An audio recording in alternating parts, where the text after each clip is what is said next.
You're listening to the Ask Drone U podcast. You ask, we answer your drone questions. Whether you're here to turn your passion into profit or you simply fly for fun, we're a community of learners and teachers who aspire to achieve greatness.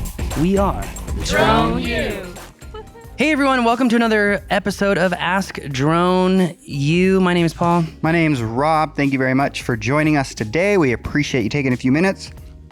And this is a subject that I'm pretty excited to dig into because I guess you'd say I'm a proud American. America. And I'd really like to see some American drone manufacturers rise to the top. And let me just get this out there. We love DJI drones. Okay? We do not want DJI's banned. You don't either. Don't do that.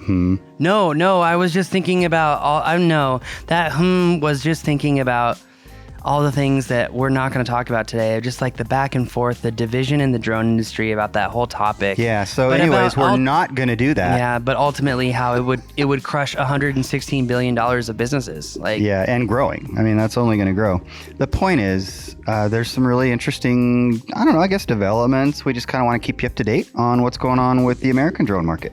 No, we do. And it's actually really interesting because it's a very dynamic market. And this last week we attended a conference and there were no other quote unquote influencers there. There were no other, they don't even deserve to be called competitors, but there were no other people who are giving you drone news, drone updates and information at this event. And yet I think it was the absolute quintessential drone event of 2024. And I say that because we're in the realm of a multifaceted battle, a multi-variate battle of the drone manufacturers, the battle of East and West, the battle of, drones being used for niche purposes and for platform-based purposes. I mean, in other words, capitalism and healthy competition. Yeah, that's all it is. That is actually a very valid point that, look, at the end of the day, drone users are those who benefit from competition. Absolutely. So, I mean, this is positive stuff. I definitely don't want there to be any negative spins on anything that we're going to talk about. It's just like, who's doing what, who's doing better, who seems to be building platforms that are going to be the most beneficial to you as the pilots, et cetera, et cetera. Well, and it's also a very dynamic environment. And that's what I was getting to, is that the environment is dynamic in that, the DJI ban is no longer about DJI. Now it's about Autel 2. That's growing. Drone delivery, which everyone thought was growing, ultimately is not efficient whatsoever. Drone Up has literally fired, I can't even remember. It was a significant amount of their staff. I don't remember if it was like half or a quarter or hundreds or thousands, but it was a significant amount of their pilots, finding that the average drone delivery costs $30 per delivery. And so, as I was talking to other people, I was talking to people actually at Doodle Labs at the Freefly conference, and they were saying that, I don't know if he would make this public, but essentially saying, I think the market for delivery is better in autonomous ground vehicles than it is in autonomous aerial vehicles, simply because of the regulatory environment. Right? I mean, and you think about that, and that is actually apropos for the drone industry as a whole, with how the regulations have really held back the best developments of technology as a whole. You look at Zipline, but Zipline isn't really a last mile delivery service. They're more of like a rural getting medicine and getting necessary elements for health to, rural areas and to, just areas that are difficult to reach. Well, it's a very different delivering blood than it is, a loaf of bread in terms of the importance of it. Yeah, no, 100%. And in addition, you've got, and the reason I brought up drone delivery too is that like the number one manufacturer for delivery drones was Watts Innovations, who recently put out that they're no longer manufacturing their drones, which was really surprising because Bobby Watts was making huge inroads. I mean, you talk about a guy who was doing so well at developing and scaling his team, scaling manufacturing and whatnot, and he still ran into these massive roadblocks that ultimately led to them pivoting into something else. Now, that said, this brings up a very important point, which is most of the domestic drone manufacturers are, as Bobby Saki would say on LinkedIn, which, by the way, dude, your LinkedIn posts. Okay, let's give credit where credit is due. You're probably the very best LinkedIn poster I've ever seen. And it makes me wonder what you do with the other 10% of your time because you're on there so much. But that being said, the domestic drone manufacturers, as Bobby so eloquently says, are these systems integrators. And these systems integrators are ultimately taking a platform from someone like Auterion, who's developing, they've got 2 systems now. They've got Skynode. I think it's Skynode S is the smaller one they just came out with. And they have this suite of products that you can add on to their flight controller and their systems that they have for their VTX, et cetera. But most of these other manufacturers, when you think of people like Inspired Flight, when you think of people, Sony doesn't work because they have a proprietary flight controller. But these other drone manufacturers, Aero Systems, AeroVironment is not one. Ag Eagle is not one. Let's see. Applied Aeronautics, great example. Aerodyne, great example. Brink, an even better example. Okay, Brink drones. They're using that Auterion-based system as well. The point of bringing this up is that a lot of manufacturers are utilizing Easy Aerial, another great example, are utilizing the Auterion-based system. And a lot of them are kind of going after a similar market. And a lot of them, some are niche, some are trying to build platforms. But this event that we went to last week showcased that there is a clear front runner in the domestic manufacturing space. And we're talking about Freefly Systems. And you might say, Paul, what makes Freefly so valuable in the eyes of these manufacturers and the eyes of domestic manufacturing as a whole? And the answer is quite clear when you look at 3 things. Number 1, it is a true platform. They designed their own gimbal system, so they're not using Gremsy gimbals like everyone else.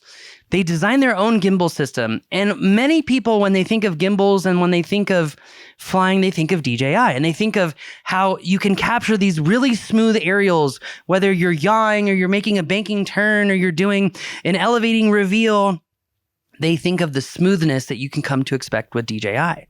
And one of those parameters is that gimbal moves ahead of the drone, meaning if you yaw, you pull up any old drone, turn it on, put it on your desk, don't take off, just move the yaw stick left or right. You'll see that the camera and the gimbal move before the drone does anything.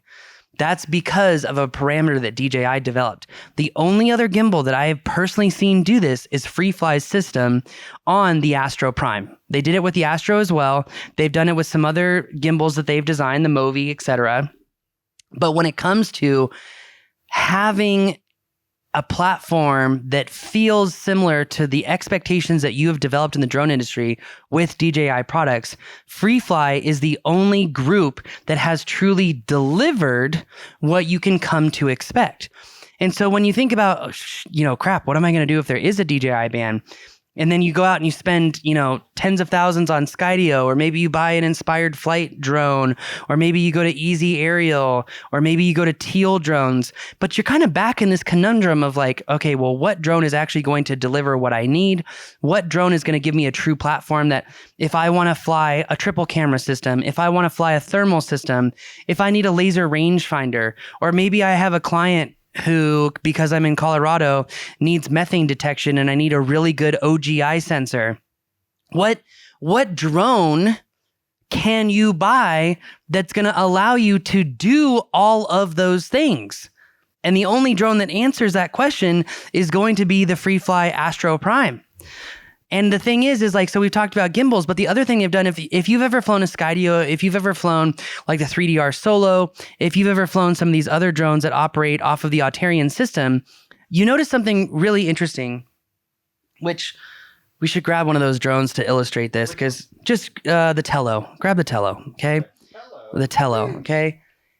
Most of you know who fly these drones that if you fly a DJI drone and you pitch forward, you get an immediate pitch forward and the drone starts to move forward, okay? Or like we'll do it sideways for the camera, right? If you fly any of these Auterion-based drones with Skynode, the Cube, the old PX4 system, you notice that they kind of like dip. It's almost like a wave motion before they fly forward. You can see this in every Skydio drone. And literally, it's this weird wave-like motion to actually pitch forward. And what I will say is that Freefly, through their unique coding systems, have developed their drones to not feel clunky, inefficient, and like you are driving an 18-wheeler that's supposed to feel like a Ferrari. Okay, it's just they have coded their drones to fly and feel much more naturally than any of the other domestic platforms that are out there. So Freefly Astro Prime, better gimbal, true platform. It doesn't feel like you're driving, a Hyundai from 1985. It feels like a true platform. You can film smoothly, but you can also do incredible inspections because they've integrated Sony's LR1 camera, which if some of you know, the LR1 camera is a full frame camera that does not have a screen on it. It's like an A7R4, but you essentially took all the nice stuff off of it and just put it in a box. But Freefly has taken it even further than what Sony did. And they've added this modular system so that you can attach a laser rangefinder. You can attach a thermal camera to it so that you can also stream thermal and a laser rangefinder and then switch over to EO. Essentially through a lens changeout is what you're saying. No, it's not. That's what's beautiful. It's not even a lens changeout. What is it? It's like a filter? No, I'm kidding. I'm kidding. It's literally screws and mounts that are on the LR1 body that you can attach these things to, plug in a cable, and literally now your singular camera has turned into a triple payload system. That's insane because that means that the infrastructure of that base camera has all that in it. Yeah.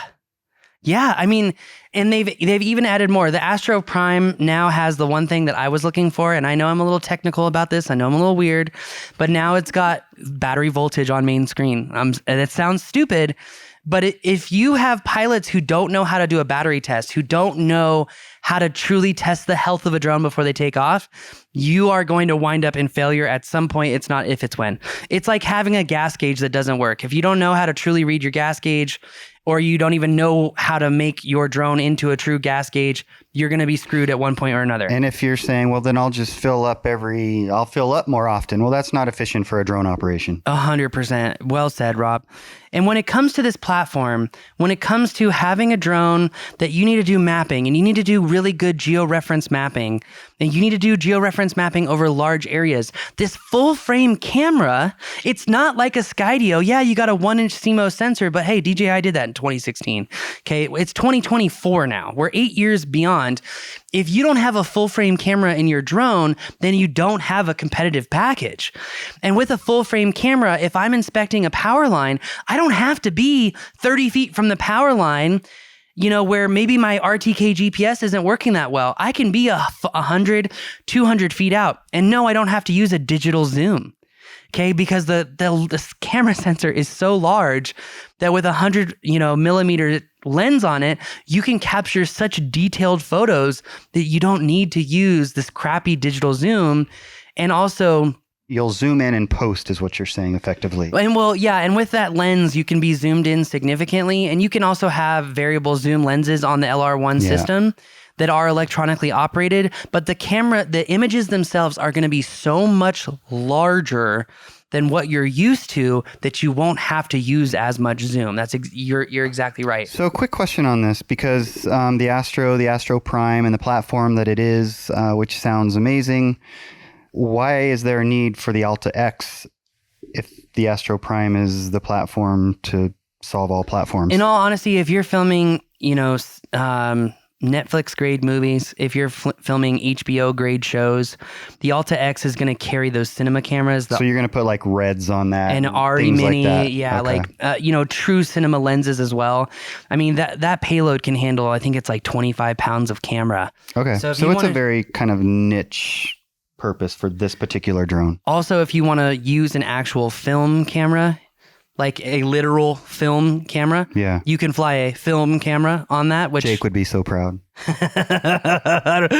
yeah, even Jake still shoots digital. I mean, like an actual 8 I know what you millimeter mean. film, Yeah. like film camera. But yeah, I mean, the Alta X is an amazing platform too to also fly things like bigger LiDAR systems.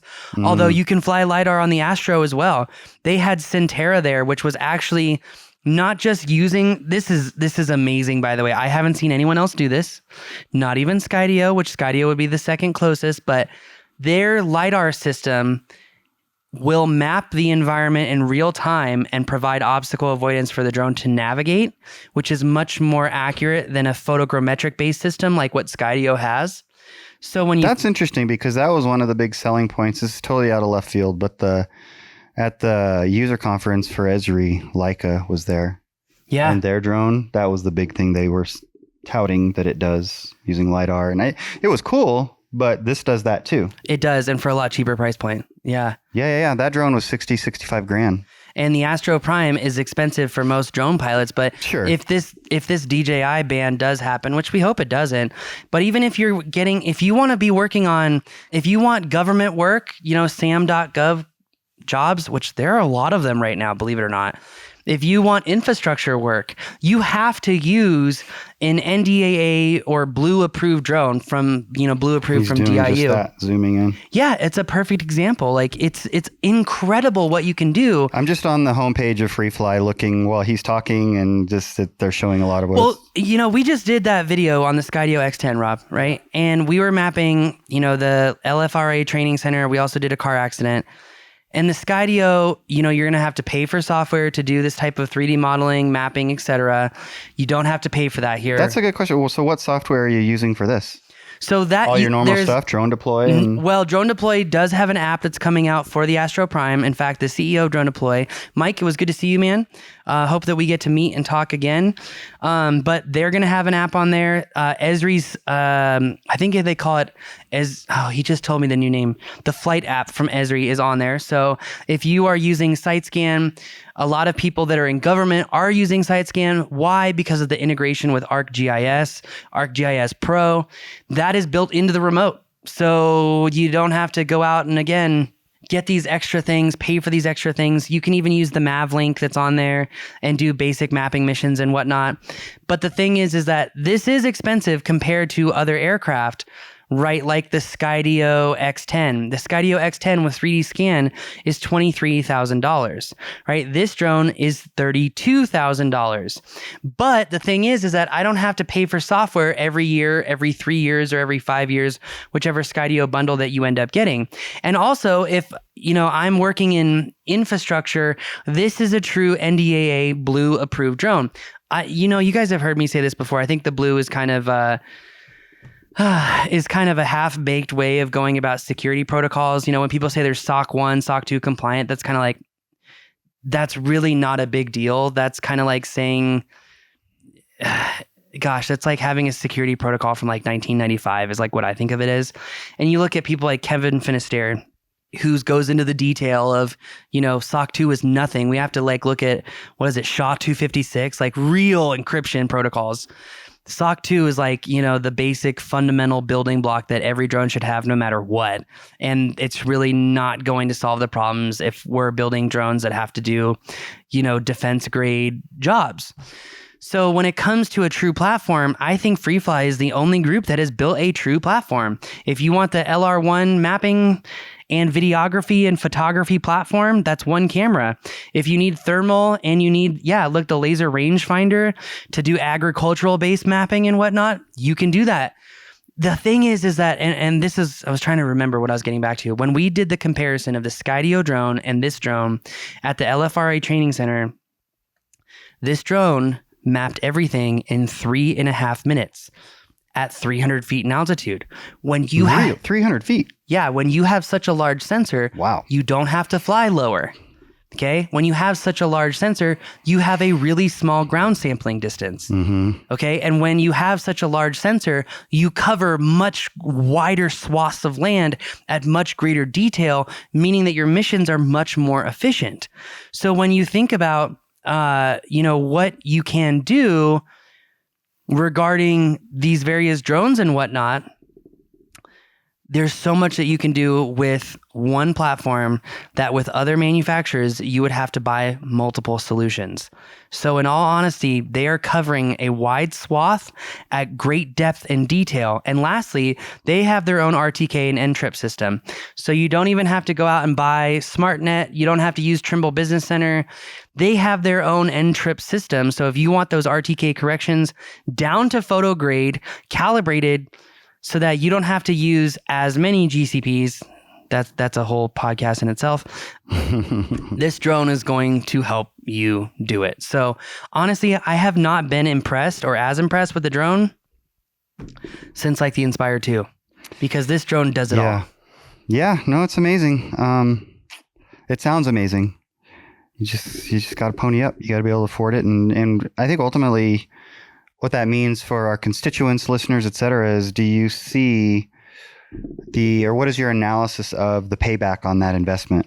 And I would imagine that this is a drone that is going to have a pretty solid life cycle. Yeah, that's something to consider. Because of the full frame and just everything that it has. It's and it is more of a platform. I think you're less likely to be asked compared to some of the other manufacturers that we all know and love to, or whatever, buy another one as soon as we're asked to buy another one. Does that make sense? Like you're going to be able to get more life out of this one. You don't have to buy a new drone every 2 years, like even what you do with DJI. Most likely. I mean, no promises. Who knows? They could come up with something and I don't know, maybe they add AI, but you have to have the new processor. Kind of like the Apple phones now, the iPhones. Well, yeah, something that I think is important to discuss, and you kind of have like alluded to it, but we haven't touched on it, is that if you are flying jobs that people require you to fly a domestically approved drone or an American drone, shouldn't you be charging more if you have an aircraft that other people can't buy, they can't afford to buy? And I say that because $32,000 for a drone is very expensive, but if you think about it, an Inspire 3 is almost $20,000, and that's going to last, 4 years, 3 years? So you'd probably have to buy another one in 3 to 4 years. If you think about that, if you also think about the types of clients that are requiring this level of aircraft, then you need to be thinking about what you are charging to your clients, because if they require you to have a certain aircraft to complete a job a certain way, then they should pony up for that, because ultimately that is what it's going to take. And if there is a DJI drone ban, there is going to be a huge shakeup in this industry, a massive shakeup. I really hope it doesn't happen, but if it does happen, there are going to be few and far between drone pilots. The value to you will be greater if you do already have an American system and you can kind of publish that, market that, go after clients for that. In all honesty, it is going to be a totally different world out there. And I'm not saying that I want that. I don't. But there are jobs even right now that, let's say you're charging, $1,200, $2,000 a day to do, but with an American drone that's Blue compliant. And don't forget that DIU just kind of slapped everyone in the face just last week when they're like, okay, everyone who has a Blue compliant drone, you now have to reapply and you have to do it by Monday. You have 4 days, 5 days to do it, right? So the actual list of NDA and Blue compliant drones has shrunk significantly because of this. Well, and another thing that could happen is that and again, we keep saying this, can't stress it enough, if something negative were to happen with DJI and being able to fly here, the cost of these is just going to go up. And it already has gone up. Do you It remember? already has. Do you remember it's how kind of like the stock market is already priced in like a point of rate reductions, right? There's some of that in here, but it would still go up again. I've got to imagine. Well, and I'm kicking myself because we didn't buy one when they were 20,000. Now they're 32,000. And if we also look at the, what is truly American built, if you pay attention to the details, you're going to find that very few drones are actually truly American built drones. And it does beg the question of what would happen with the market if, like, they say they ban DJI, but then DJI starts selling their Air unit, right? Their or Air 3 unit, the thing that you build Cinewhoop drones. There's 2 over there right now. If I can't buy a DJI drone, but I could still buy a DJI flight controller and then I just build the drone myself, is someone going to build an American company that's building drones that can do like a Cinewhoop drone, and you charge $3,000 for it. This reminds me of... Yeah, we're going to do that. That reminds me of a guy in Singapore. I think his name is Kim. I followed him on Instagram for like 5 years now, and he builds custom Cinewhoops for people. He builds naked GoPros, and that's all he does is he takes DJI Air units, he builds out these aircraft, and then sells them to people for $5,000 to $10,000. Wow. So, I mean, what does the market look like? How are you planning for this market shift? You know, something to consider is if you want to be making more money as a pilot, you could be going after these government-based jobs. And it's not even government-based jobs. It's government contractors that are doing jobs for the government, and you're ultimately working for the contractor. Thus, you have to use this drone. So with that being said, I think you need to be paying attention to Freefly Systems. And I honestly think that they are the furthest ahead of anyone in the country by a long shot. So, yeah, and yet they seem to, no pun intended, kind of fly under the radar, which is really interesting to me. But glad you got to spend time out there. It sounds like a lot was learned, and it's good to see you excited about a drone like this. I wish they had a $5,000 drone, but who knows? Maybe someday. Maybe someday. But maybe someday. But that said, if you do want to get involved with the Freefly Astro, you do want to learn how to do some of the more advanced stuff with it, the mapping, the infrastructure inspections and whatnot, you can reach out to us directly. In fact, if you even want a Freefly Astro, you know, for the first time in drone use history, we're going to be selling drones. We traditionally haven't done that, but we're going to be working in this realm because we see it as, if you're a serious drone pilot and you're doing serious work that pays seriously, this is the stuff that you need to pay attention to, whether there's a ban or not. Like, that's irrelevant at this point. We're past that. If you want to be making serious money, you got to be thinking about solutions like this. If you need one of these drones, you can reach out to me personally, paul@thedroneu.com. We will also be adding to our trainings for this coming year, and focusing a lot on offering our existing trainings with this aircraft and kind of custom tailoring our trainings to this aircraft. We already have clients that are asking for this, so the shift is already here. It's not for everyone, but it is for the serious folks. And if that's you, reach out to me again, paul@thedroneu.com. So thanks again for joining us. If you have a question, askdroneu.com. Let us know what you think about this in the comments below. Keep it cordial, keep it positive. Ultimately, we have to, you know, like a famous lawyer that I know once said, you have to be able to argue both sides of any argument to truly discern where the middle ground is and where you stand on that issue. On that bombshell, that's going to do it for us today. My name is Paul.